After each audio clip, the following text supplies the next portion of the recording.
I think it's important for people to know that that same stress response is an excitement response, right? Excitement and anxiety, we kind of call them, kissing cousins. So you're not going to get calm when you're excited, but you could get anxious. And cortisol is not bad all around. Cortisol is the hormone that wakes us up in the morning. If you don't have cortisol, you're dead.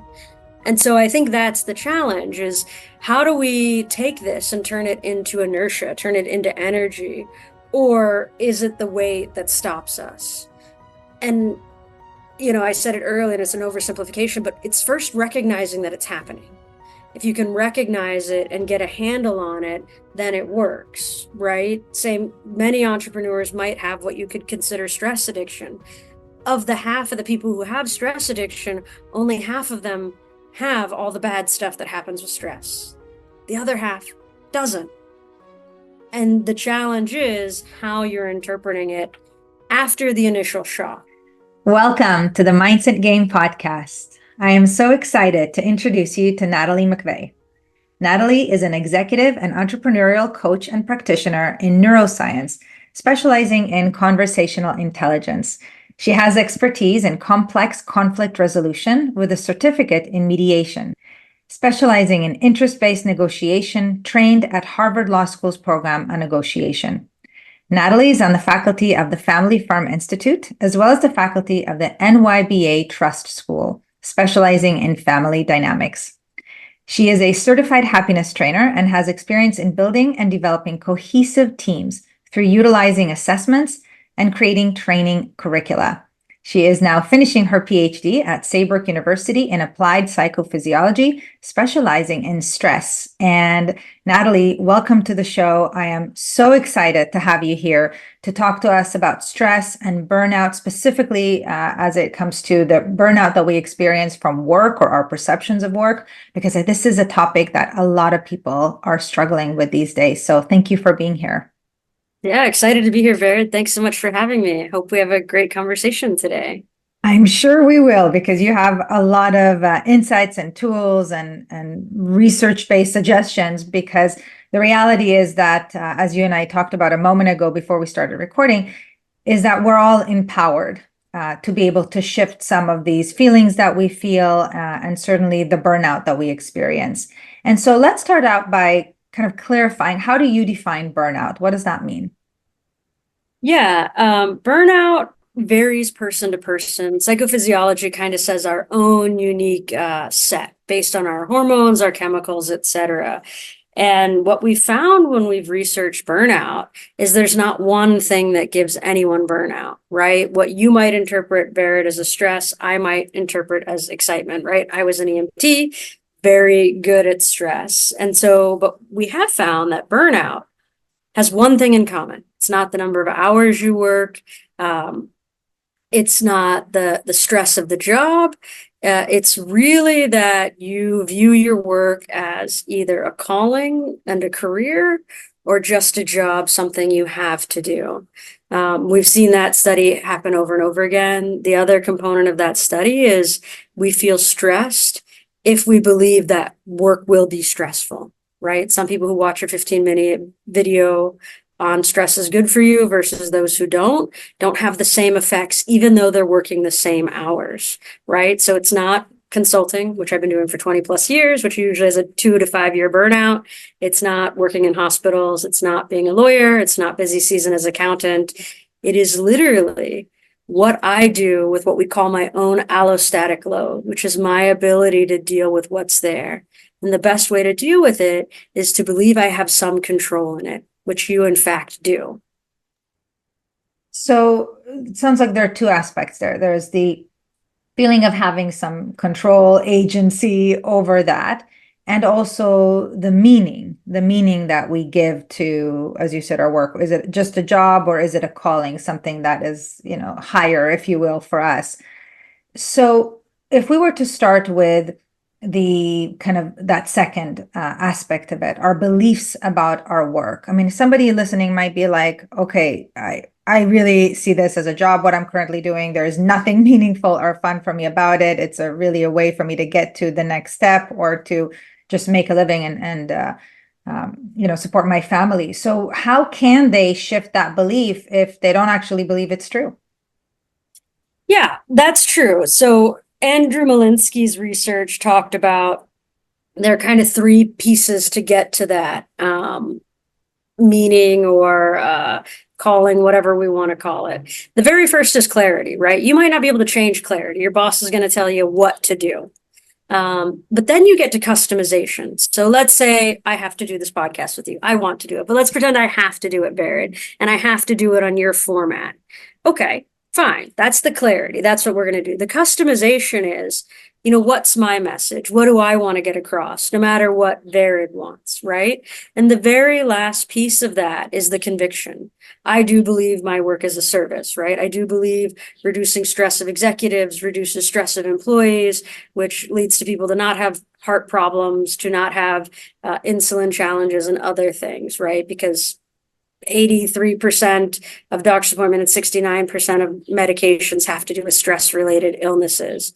So that's where I can add my conviction or my meaning. And so, yeah, you might say, well, were you always doing that? No, but I was an EMT keeping people alive in a different way.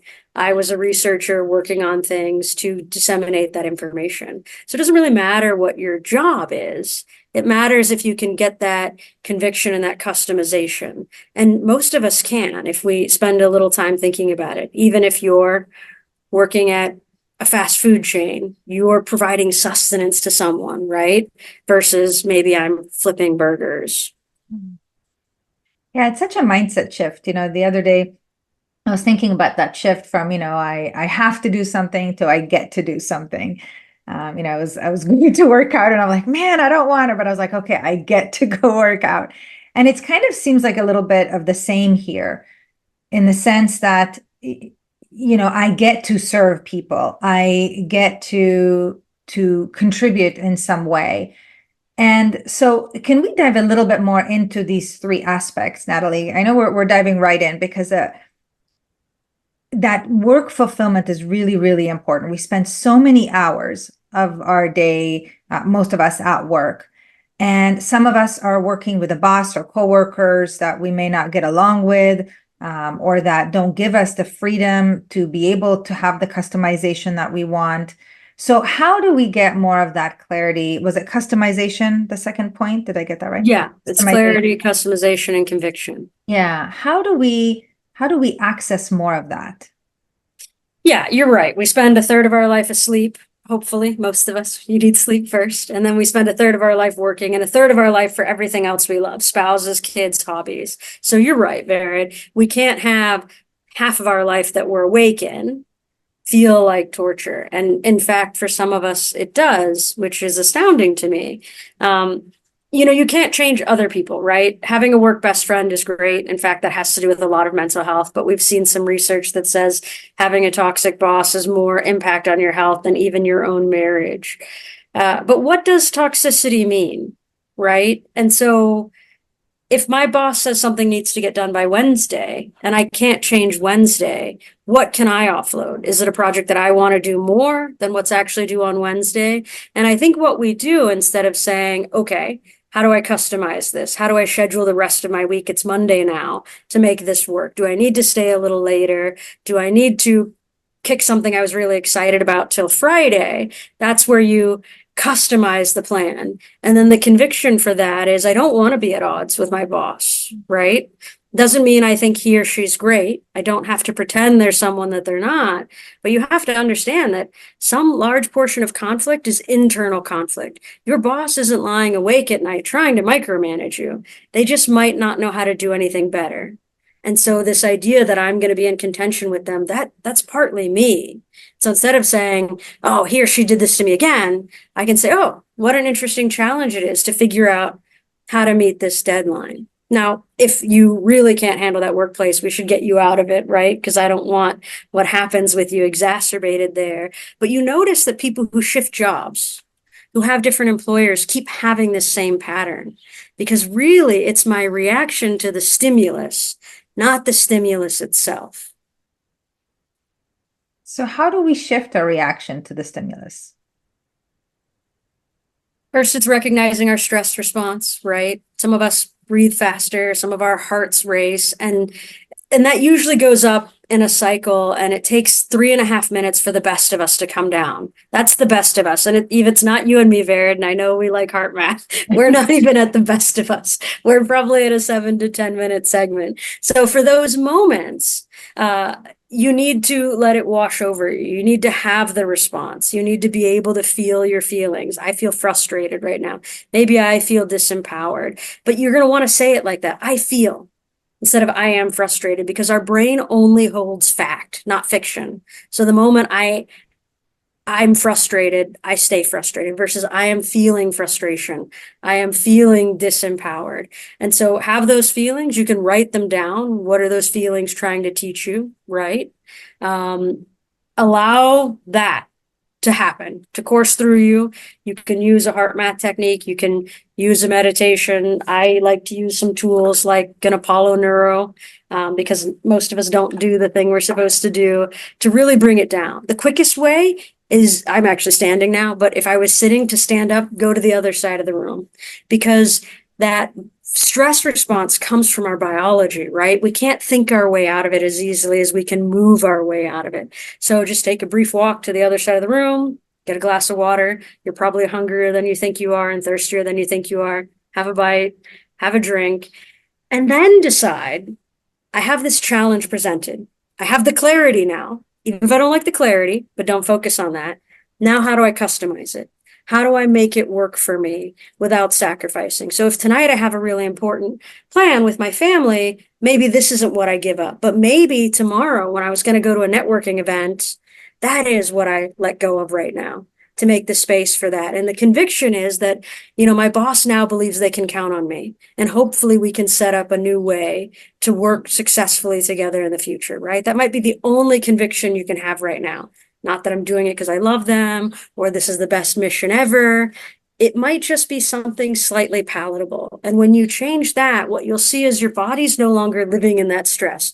You're no longer adding that cortisol to your body, which increases the amount of insulin resistance that you have, which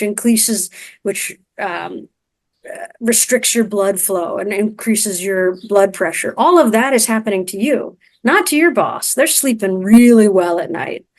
And it's going to be you coming home frustrated at your family, also sharing those behaviors with them. You snap at somebody, they snap back, and now you're mad again. We tend to push all of these feelings out to everyone in our orbit when we don't deal with them appropriately. And so I love the choice here, right? Like, again, bringing back agency, like I'm choosing to make this change or to make this a priority or whatever that is. Because just the choice of it, I think, completely shifts the fact that we're not victims here to what our boss, our workplace, our team demands of us. We are choosing to behave in a certain way, and I think that helps our body to accept the reality a little bit more, and to be more flexible. Are you seeing that in the research? This element, I know you brought it earlier, this aspect of choice, agency with regards to accepting where we are? Yeah. So we all have heard about PTSD, right? But post-traumatic growth happens 2/3 of the time. Post-traumatic stress only happens 1/3 of the time. And one of the research trends we see there is that it's meaningful. Whatever happened to us is meaningful, right? We have some control in it, and it's manageable. And that's one of the other techniques that we say when we're put in a situation that's stressful, is we can at least he didn't make it due on Tuesday, which doesn't sound like a win, but that could be worse for you, right? So you see this with trauma research, you see this with burnout research, you see this with workplace wellness research as well. Tell us a little bit more about post-traumatic growth. Imagine a lot of our listeners haven't really heard of that. Like, tell us a little bit more. What does that mean and how important is it? Yeah, so you've probably heard of resilience. Everyone likes to talk about resilience, which I love the concept of resilience, but it's not all that in a bag of chips. So imagine there's a tennis ball and you throw it against the wall and it comes back as a tennis ball. That's resilience. Anti-fragility which is where we get to that post-traumatic growth, is you throw a ball against the wall and you get back a better ball. I played volleyball, so it's volleyball for me, right? Tennis ball, wall, volleyball comes back, and it's better because we're changing every day. Half of our genes are template genes. Mom and dad gave them to us, varied knows, because we're friends for a long time. I'm short. Got to blame Pilar and Jack. The other half of my genes are transcription genes, and they're changing every night as I sleep. And so when we talk about, post-traumatic growth, the thing about post-traumatic growth is it says, okay, something happens to you and you either rise to that challenge or you get stuck under it. Now, I'm not saying that people who have post-traumatic stress are weak in any way, shape, or form. They're not. There are things that when our body responds, that allostatic load I mentioned earlier, we have normal responses to. And sometimes that normal response is to shut down. However, some of us have kind of abnormal responses, right? Like me when I see emergencies and I'm like, let me help. And everyone else is, you're supposed to run away. And I'm like, no, I'm going to run towards it. That's where post-traumatic growth can say is, where do we test our ability to engage and how do we find that we go forward? And so it's comprehensibility, right? Most of us can't comprehend natural disasters. They are beyond comprehension. However, if your brain can work on that, can you make it manageable instead of, picking up everything? Can I pick up one piece that fell? And then the last piece is making a meaningful interpretation that's for you, right?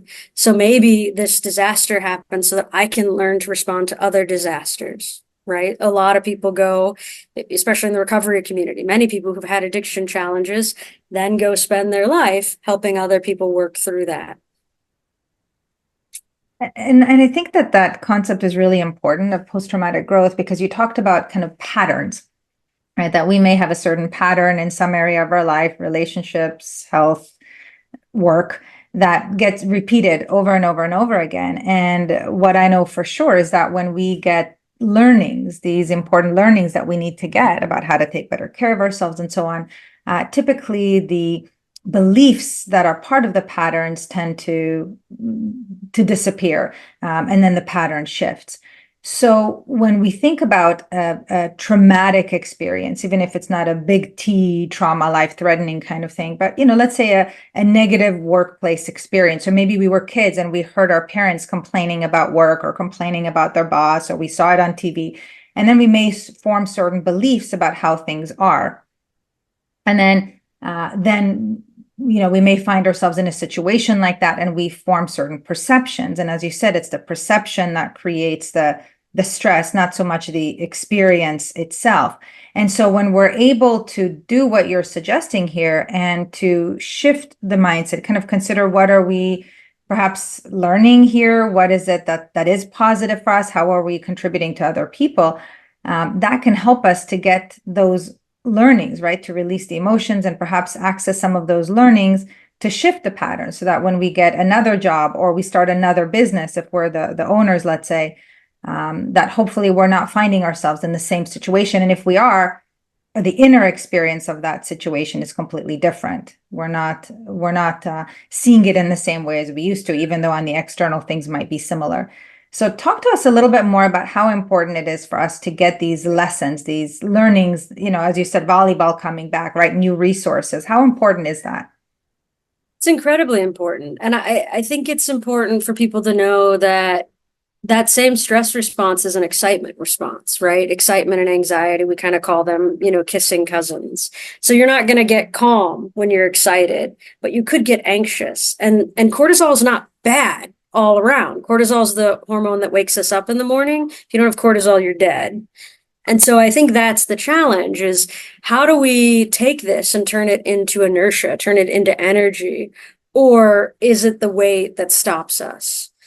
And, I said it earlier and it's an oversimplification, but it's first recognizing that it's happening.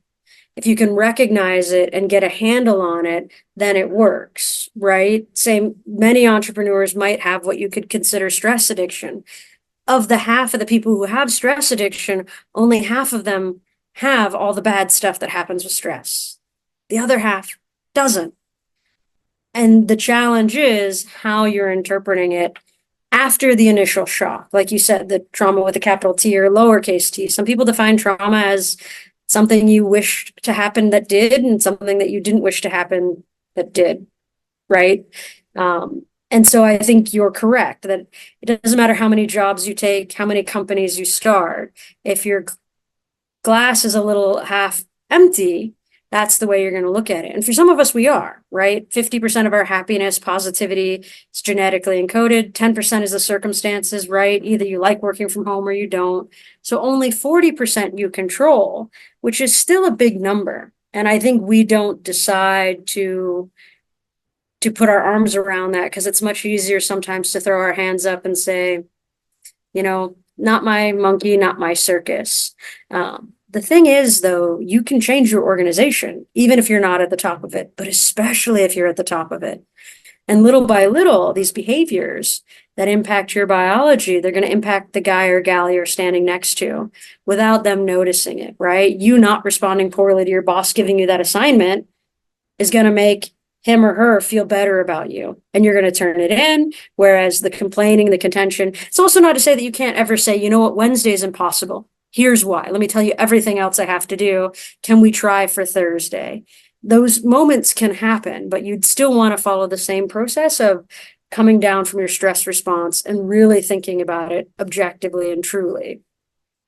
But so the more you behave in your, call it calm, call it center, the more that actually catches to everyone around you, right? So we're complicit into creating our toxic systems as well as to changing them. So let's talk a little bit more about like changing the narrative, right? Changing the perception, the meaning.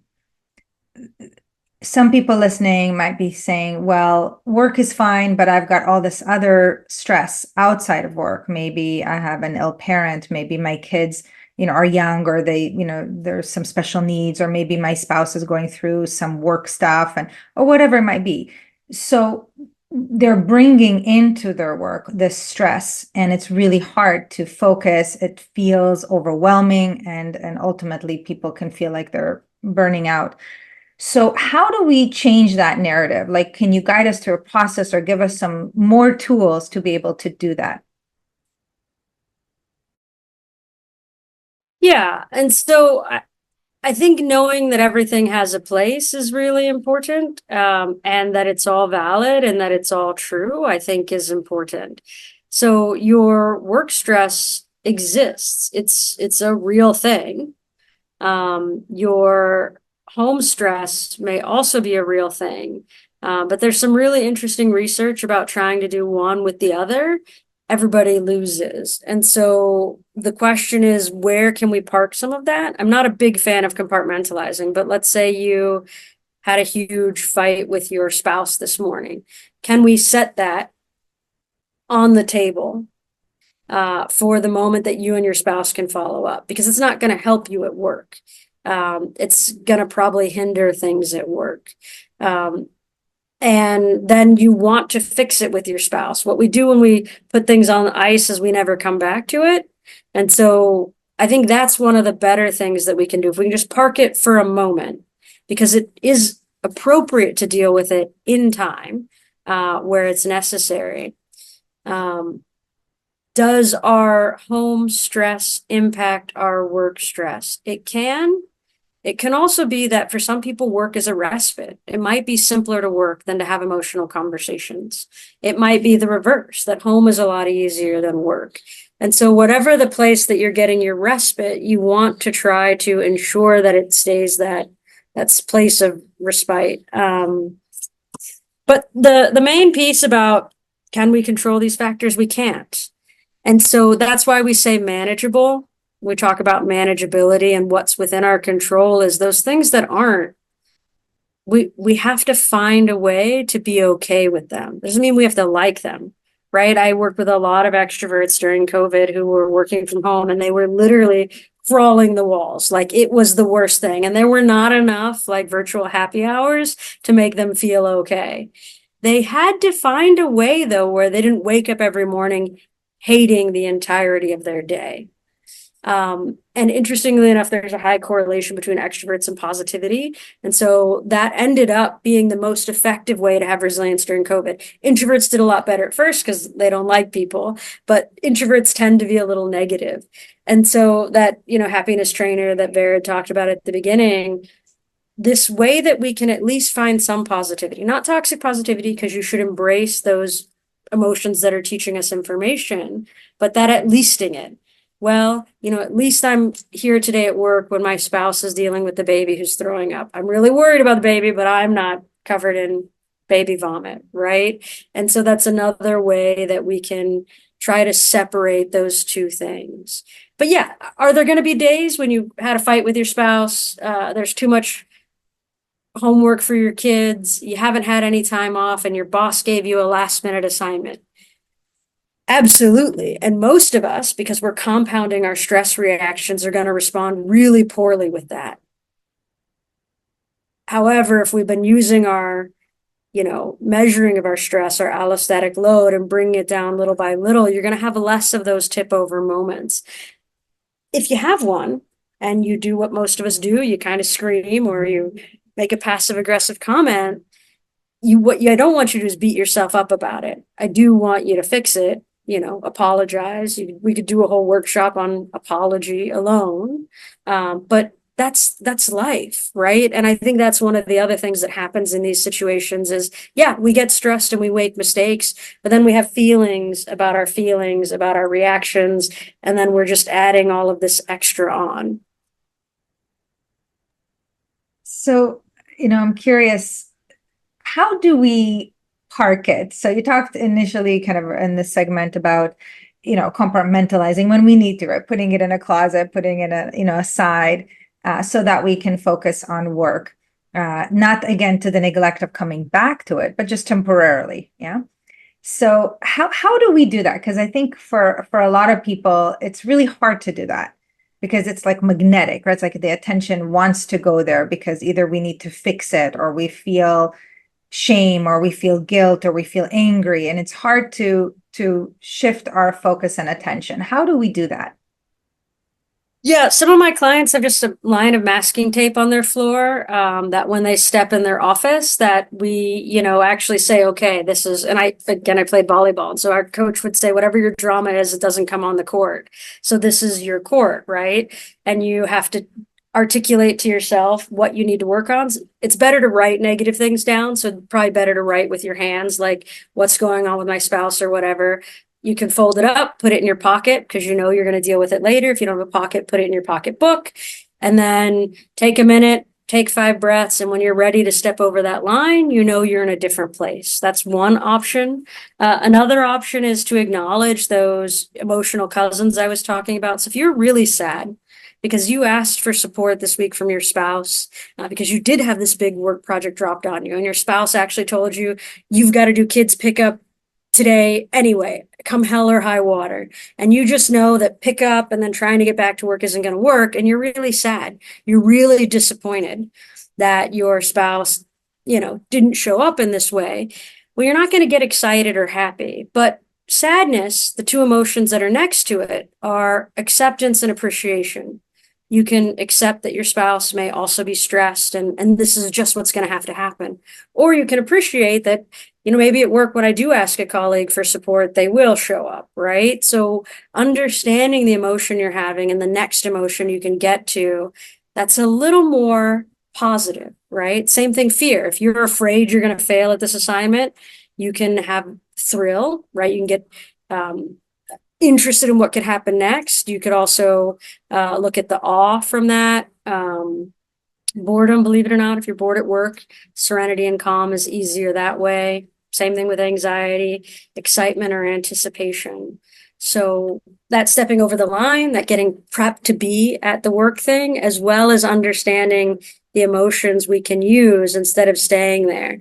Because staying in my sadness, instead of thinking about my appreciation at work, means the next time a colleague says or does something that's not okay, is they're going to add more to my sadness pile, right? And that's where I might act out emotionally. Because when we're hurt, we tend to respond in anger sometimes. So if we're feeling burnt out, and, maybe we don't have, let's say, the support of people around us, or we perceive that we don't. Or maybe we're, a CEO or a senior leader, and we don't want to share with people what is actually happening because we don't want to scare them that we're feeling burnt out. And, we don't want to burden other people with our stuff, whether it's family or people at work. What is the first thing that we should do to shift some of that momentum?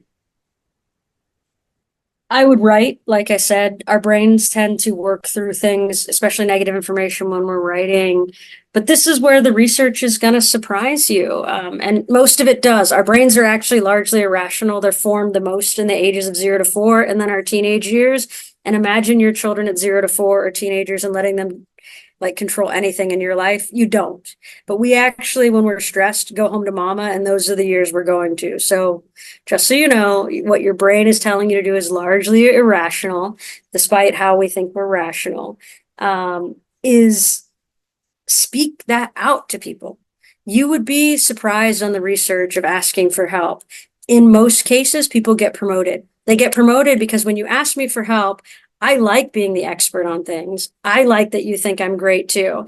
That's the first part. And two, now I'm invested in your success. And so that idea that I want to not burden people is really a defense mechanism that's costing us energy. In fact, loneliness research shows that we're 250% more negative, more paranoid, more grumpy. And when we feel stressed, we tend to retreat, which creates more of a cycle of that. So I would speak it out. I would tell your spouse that example I was giving about you still have to do pickup. When I've coached my executive clients to say, this isn't normal work busy. This is important in these ways, over 80% of the time, 8 and 10, that shifts something in the family. But there's probably a conversation you haven't had with the right people. The same thing with your boss. If you were to actually say, here's why I can't get it done then, when you actually list out the other competing priorities that they don't know about, and they may take it back or they may assign it to someone else, or we may be able to push the deadline. So really a lot of this comes down to 90% of work expectations and probably more in family expectations, but we haven't studied this, go uncommunicated. And so we, again, it's my favorite word because we use it again, we're complicit in creating those systems that keep us sick. So I would just share with the people what you really need. And most of the time, again, if you're not doing it in your agitated state, it's not a moment to be like, no, you have to do pickup, honey. That's not asking for help, right? Asking for help is, coming down from that, sharing, and then seeing what happens next. So there have been so many amazing tips that you've shared with us so far. And I'm curious even more about the kind of going to mindset, maybe even some of the core beliefs that we may have that are leading us to either be in the situations that we're in or to perceive the situations that we're in that way. As you said, from the very beginning, somebody could watch a 15-minute video about stress and completely shift the way that their body holds the stress based on their beliefs that stress might be positive or whatnot. So clearly our beliefs about our situations, about stress, about work, impact our perceptions and therefore how we feel. So how important are those beliefs, and what can we do to change our mindsets if they're not serving us? Those are everything, right? You and I could be handed the exact same work assignment, the exact same way, with the exact same atrocious boss, and one of us may respond well and one of us may not. The challenge is, where I said we're not rational, is we believe, because it's rattling around in our brain, that it's real. And the moment we step away from that is the moment we can move forward. So what I ask myself, and it's the same question I ask my clients all the time, all my clients would tell you it's a really annoying question, but, how true is that really? How true is it really that my boss is staying up all night just to be a jerk face to me? What else might be going on? What else might be going on? He may be under these same pressures, etc. Because it really is up to you. There is nothing else in the world that is going to change your stress levels except for your perception. We know this, unless you do a lot of you come to me for biofeedback, it's really expensive and it takes a lot longer than just changing how you feel at the moment that it's happening. It makes sense that it's hard though, because our body is the tail that wags the dog. There's some research that says in a judge-only trial, the highest guilty verdicts and the harshest sentence are right before lunch, because that judge is hungry and his tummy is grumbling. And instead of recognizing that it's hunger, he thinks you're a bad dude and he wants to put you away. He or she. This is genderless. So that's what I said. You have to sleep more than you think, eat more than you think, drink more than you think. Your body has a feeling first. It's actually a biological response. Either your stress goes up or it goes down. You're having a parasympathetic or a sympathetic response.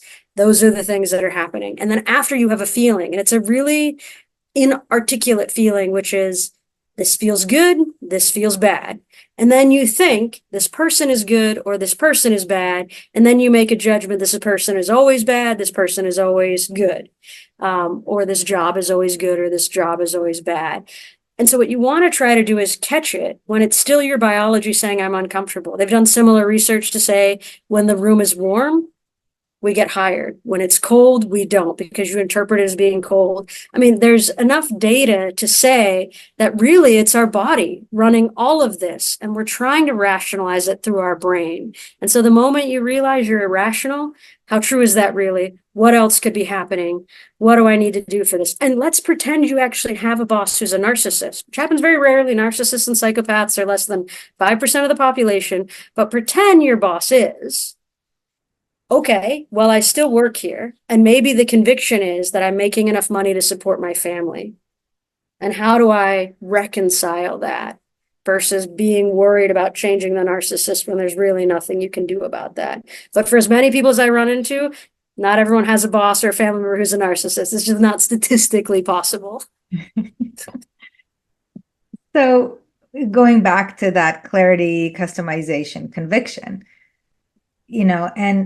and so I can see conviction. The question is right now about customization, because if I have, let's say, a boss or even a team that are not very open to change or to new ideas, are very rigid. So I have, in my perception, limited customization about how I do my job or when I do my job and all that stuff. So what can we do when, in a practical sense, we really don't have a lot of agency over how and when we do things? Most of the time we do. Communication research is vast, but the under-researched part of it is listening. And what we've realized in the little bit that we've done on listening research, because no one really wants to listen, is that notorious bad listeners are bad listeners because they don't feel heard. So when I have groups who tell me they don't want to do this or it's not going to work here, I say, tell me about it. Tell me all the things you think that are going to make it not work. And then we can put the building blocks together. But most of the time when we hear resistance, we want to just force it down their throats. This works as you manage up. This works as you manage laterally. It also works as you manage down. So you're seeing resistance. Let's talk about it.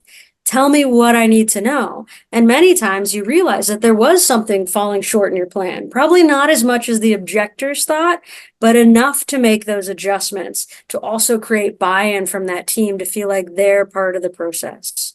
So, I mean, if you remember nothing else, like you were at least half of the problem, but actually you're probably 60% of every problem. And you really need to work on that 60% of the equation. Yeah, thank you. And what about a situation where someone is in a job, they're not burned out per se, they're just completely on the other side, like they're just bored. They're not getting the challenges that they want. Maybe they're trying to find another job and they're not yet successful, but they just feel very apathetic and, just really not enjoying, not finding fulfillment in their work. What can they do? Yeah, they're probably understimulated. More young people than I've ever met in my life tell me that they don't have anything to do at work, and I just wonder how that's possible. There's always something you can do. And so I try to figure out a way to be supportive to other people, to find that challenge, to show your boss, your direct reports, other things you can do. One of my clients' companies, this one person became the part-time social media manager, was just kind of playing around on their own. The good thing about boredom, though, is you can have serenity and calm as a start from boredom. So you can really strategize what you need in the next role, really take time to work on yourself, take time to do those applications. It might be that you're at the wrong organization, but that boredom to me means you're probably not really applying yourself. And there's this fear, there's lots of, pseudo research out there that's not very valid that talks about the punishment of high achievers in workplaces, right? Because what they end up getting is more things assigned to them. But again, if you have this passion and perseverance, it's an amazing thing. And so for some of that boredom, I think it's also a fear of failure and or this idea that if I do more, they'll ask more. So it's a little complicated, but my answer is find a way to apply yourself now. And if not, find that job that's going to get you what you think you're looking for. So as we complete here, I want to just shift our focus for a moment to that kind of future possibility kind of place. As you said, maybe focus on finding another job that is more suitable, more fulfilling, more meaningful.